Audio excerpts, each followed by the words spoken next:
दिन की खूबसूरती हमारे आए हुए मेहमानों से है। सो ग्लोबल एजुकेटर्स फ्रेटर्निटी की संस्थापक डॉक्टर रचना भीमराज का, एज यू नो, ऊर्जा और नवाचार का एक पावर हाउस है, आई कैन से। एक एडुप्रेन्योर के रूप में 2 दशकों से अधिक के अनुभव के साथ उन्होंने अपना जीवन शिक्षक और शिक्षा को बदलने के लिए समर्पित किया है। दूसरों को सशक्त बनाने के जुनून से प्रेरित वह एक उद्यमी, शिक्षाविद, सामाजिक कार्यकर्ता, प्रेरक वक्ता और सह लेखिका के रूप में कई भूमिकाएं निभाती हैं। We have organized this conference not only to discuss the various aspects of the upcoming updates in education field, but also to share valuable insights with all the stalwarts under one roof to make it grand, along with spending some time to adore the beauty of the city. मौका है कि आज हमें ये मालूम होगा कि ये कश्मीर के जो स्कूल हैं और बाहर के स्कूलों में क्या अंतर है, यहाँ क्या कवानीन है, वहाँ क्या कवानीन है। एजुकेशन तो एजुकेशन है। यूटी बनने के बाद हम चाहेंगे कि एक यूनिवर्सल सिस्टम यहाँ हो, जो बाहर के स्टेट्स में वो यहाँ भी हो। इसमें कोई रॉकेट साइंस नहीं है। एजुकेशन को ब्यूरोक्रेटिक एंगल से न देखा जाए, कलरिकल एंगल से न देखा जाए, क्योंकि लाखों बच्चों का फ्यूचर जुड़ा हुआ है। और मैं बार बार कहता हूँ कि एक जो है गरीब बच्चा अगर सरकारी स्कूलों में जाता है तो पूरा सिस्टम सपोर्ट करता है। फूल की मालाएं पहनाई जाती हैं, स्टेटमेंट इशू किए जाते हैं और अवार्ड्स दिए जाते हैं, टीवी मीडिया सब कुछ सपोर्ट करता है। लेकिन यही गरीब बच्चा अगर प्राइवेट स्कूलों में जाता है तो सारा सिस्टम होस्टाइल हो जाता है। सरकारी तौर पे प्राइवेट स्कूल्स का जो रोल है उसको बहुत सराहा जाता है। जो हमारे रियासत में जो तालीम का इस वक्त मयार है, इसमें प्राइवेट स्कूल के रोल को कोई नज़रअंदाज नहीं कर सकता। और हमेशा इस बात पे चर्चा होती है कि प्राइवेट स्कूल एक अहम रोल अदा कर रहे हैं और इनको अपना रोल अदा करना चाहिए, अपने रोल में बेहतरी लानी चाहिए, क्योंकि हम इस सोसाइटी का पार्ट हैं।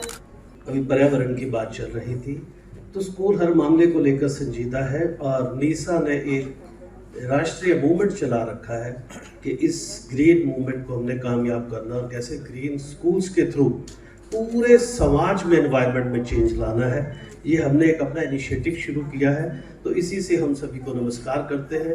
तो मैं कश्मीर, जिसको भारत और विश्व में अगर स्वर्ग कहा जाता है, कहते हैं कि स्वर्ग है तो यहाँ है, तो स्वर्ग की धरती पर सभी एजुकेटर्स को बहुत ही नमन करते हुए सभी का बहुत स्वागत करता हूँ। नासिर साहब का, गिलानी साहब का, वानी साहब का, हमारे अध्यक्ष जी अनवार साहब का बहुत ही ज़्यादा धन्यवाद करना चाहूँगा रचना भीमराज का जी का, जिन्होंने कश्मीर में आकर ये ऑर्गेनाइज किया, एजुकेटर्स के लिए कॉन्फ्रेंस ऑर्गेनाइज की और उनको सम्मानित करने का एक प्लेटफॉर्म तैयार किया और उनके लिए एक अपॉर्चुनिटी क्रिएट की, क्योंकि भारत वो देश है जो शिक्षक को सर्वोपरि मानता है। So let us start our discussion on NEP 2020.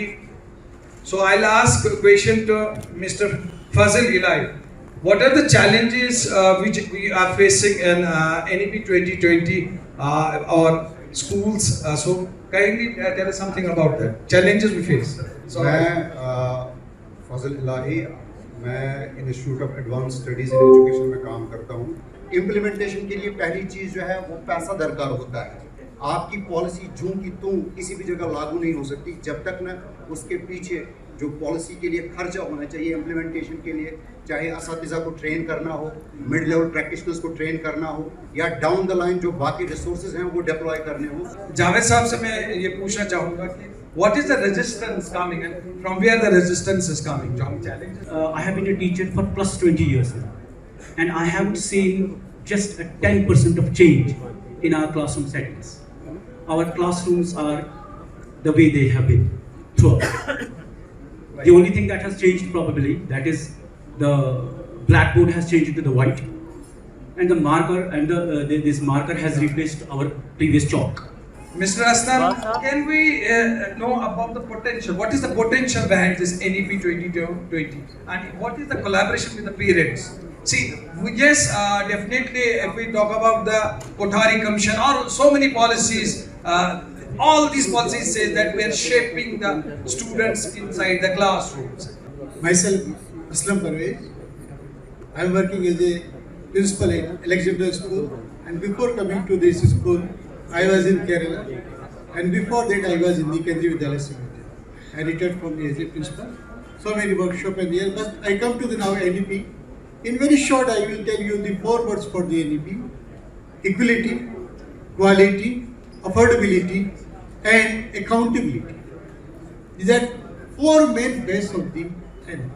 So, Mr. Mohsin, I would like to know what is the relation between this NEP 2020 and AI, artificial intelligence? How they are going to enhance? Everyone. Yeah. My name is Sheikh Mohsin Iqbal and I'm the chairman of DPS Baramulla. And unlike the other jury members, I'm not an educationist, so let me be very clear on that. I come from a different school of thought. Basically, the gist of NEP and artificial intelligence, I mean, these are 2 different areas if we talk about. But I'll just give an insight of NEP because we just read it after it came into existence. The education policy of India was, I think it was done in the era of Mrs. Indira Gandhi. That was the first time the education policy came into existence. You should also agree about this, that yes, there are certain hurdles like lack of infrastructure. I am not going into details.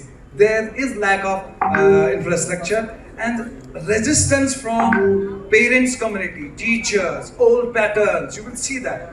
And education gap, you will see gap in quality education, you will find the gap. This is also the hurdles which will be facing. And slow progress of previous reforms. जो अभी फारूक साहब ने भी कहा, तो this will also, we have to also face all these things. This is how we appreciate. काम चल रहा है, यहाँ पे बच्चों को ऑनर किया जा रहा है.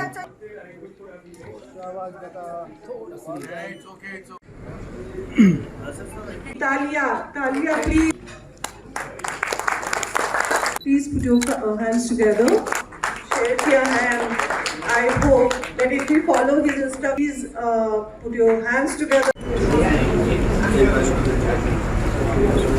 आज का प्रोग्राम जो है एजुकेटर्स की कॉन्फ्रेंस थी और इसमें लगभग पूरे भारत से जो है एजुकेटर्स इसमें हिस्सा ले रहे थे। उत्तर प्रदेश, पंजाब, हरियाणा, कश्मीर, हिमाचल, दिल्ली, जम्मू और लगभग सभी देश से एजुकेटर्स इसमें इन्वॉल्व थे।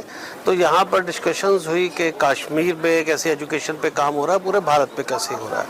तो एक आउटकम ये निकल के आया कि कुछ ऐसे नियम यहाँ पर देखने को मिले, जैसे कहा जाता है कि कश्मीर से कन्याकुमारी तक भारत एक है और यूनिटी डाइवर्सिटी की बात भी की जाती है, लेकिन यहाँ पर कुछ कानून और कुछ इस तरह के नियम बने हुए हैं जो पूरे भारत से अलग नज़र आए। जैसे एक केमिकल एनओसी की बात आई कि यहाँ केमिकल एनओसी लेनी बहुत ज़रूरी है और जिसपे बहुत ही दिक्कत प्राइवेट स्कूल्स को पेश आ रही है, जो पूरे भारतवर्ष के किसी भी प्रदेश में अगर भौगोलिक रूप से भी देख लें कि वैसे तो इसका भौगोलिक रूप से कोई संबंध नहीं है कि कश्मीर हिल स्टेशन है तो यहाँ केमिकल को ज़्यादा नुकसान करेंगे और रेगिस्तान में नहीं करेंगे या जो है नॉर्थ इंडिया में नहीं करेंगे, तो सभी में केमिकल्स का एक ही जो है इफेक्ट होता है। तो ऐसी कोई एनओसी पूरे भारतवर्ष में नहीं है। और दूसरा जो बिल्डिंग सेफ्टी सर्टिफिकेट में कॉम्प्लिकेशन यहाँ पर देखने को मिली और सुनने को मिली, बाकी जैसे मैं हरियाणा से बिलोंग करता हूं तो वहां पर अगर बिल्डिंग सेफ्टी का सर्टिफिकेट लेना हो तो एक सिविल इंजीनियर ही उसको प्रोवाइड कर सकता है। यहां पर गवर्नमेंट का इतना बड़ा सिस्टम है जिससे प्राइवेट स्कूल्स को बहुत परेशानी का सामना करना पड़ता है। उधर फी रेगुलेटरी बिल्स भी जो है हिंदुस्तान में है। पंजाब में आप 8% फीस बढ़ा सकते हैं, हरियाणा और यूपी में आप कहेंगे तो 5+ CPI जो है एवरी ईयर आप फीस बढ़ा सकते हैं। और J&K में ये देखने को मिला कि आप फीस बढ़ा ही नहीं सकते। जब फीस नहीं बढ़ेगी तो एजुकेशन कैसे बढ़ेगी, और एजुकेशन नहीं बढ़ेगा तो प्रदेश कैसे बढ़ेगा, और फीस नहीं बढ़ेगी तो स्कूल अपने आप को डेवलप कैसे करेगा, नई नई टेक्नोलॉजीज़ को कैसे लाएगा, रोबोटिक्स को कैसे लाएगा, कोडिंग को कैसे लाएगा, न्यू टेक्नोलॉजीज और मेथड्स आ रहे हैं, वैदिक मैथ्स की बात की जा रही है, तो कैसे अपने स्कूल में इम्प्लीमेंट करेंगे। तो ये आउटकम निकला कि कश्मीर में ही वही नियम होने चाहिए जो भारत के दूसरे प्रदेशों में। जब हम कहते हैं कि भारत एक है कश्मीर से कन्याकुमारी तक, तो फिर नियम भी तो एक जैसे होने चाहिए। यूनी ग्लोबल इंटेलेक्चुअल्स फाउंडेशन की तरफ से ये प्रोग्राम आज जो हुआ, इसका बुनियादी मकसद एक तो एजू लीडर्स को एनकरेज करना है, उनको अवार्ड्स देने हैं, और दूसरा एजुकेशन पे बात करनी है कि एनईपी के क्या चैलेंजेस हैं और कैसे एनईपी को ऑन ग्राउंड लागू किया जा सकता है, उसमें किस स्टेक होल्डर का क्या रोल है। तो हम रचना जी के बहुत ही मशहूर हैं कि बॉम्बे से ये आई और उन्होंने कश्मीर को चुना, यहाँ इतने दिनों से लगातार रही और इस तरह से ये प्रोग्राम ऑर्गेनाइज किया जिसमें आज रेप्यूटेड एजू लीडर्स आए हैं, जम्मू डिवीज़न से, पीर पंचाल से, चिनाब वैली से, कश्मीर से, तीनों डिवीज़नों के reputed education leaders, reputed schools यहाँ पार्टिसिपेट कर चुके हैं, जिसमें आज एजुकेशन पे बात हो रही है और एजुकेशन के साथ साथ एजू लीडर्स को अवार्ड दिया जा रहा है। असल में हम चाहते हैं कि जम्मू कश्मीर में भी वही पॉलिसीज़ लागू हों जो पॉलिसीज़ मुल्क के दूसरे रियासतों में हैं। वो तभी मुमकिन है जब यहाँ के अफसरान को भी पता चले कि बाहर क्या क्या बेस्ट प्रैक्टिस हैं एजुकेशन में। देखिए, मैं कश्मीर के कुछ एडू लीडर से काफ़ी सालों से जुड़ी हुई हूँ, और जब इंटरेक्शन होता था तो कहीं ना कहीं एजुकेशन सिस्टम कश्मीर में और पूरे भारत में कहीं ना कहीं एक गैप है।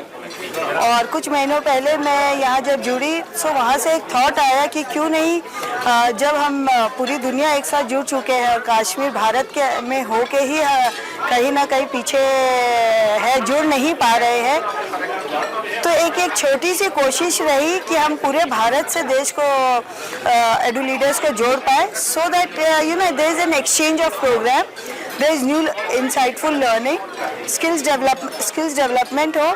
एंड उसके लिए हमने चुना, अभी तक हम मुंबई दिल्ली जैसे मेट्रो सिटीज़ में करते थे, लेकिन इस बार हमने कश्मीर चुना, which is heaven and earth, you all know. So लोगों को कश्मीर का टूर भी हो जाए, प्लस एक दूसरे के एक्सचेंज प्रोग्राम में एक दूसरे से डेली लर्निंग हो।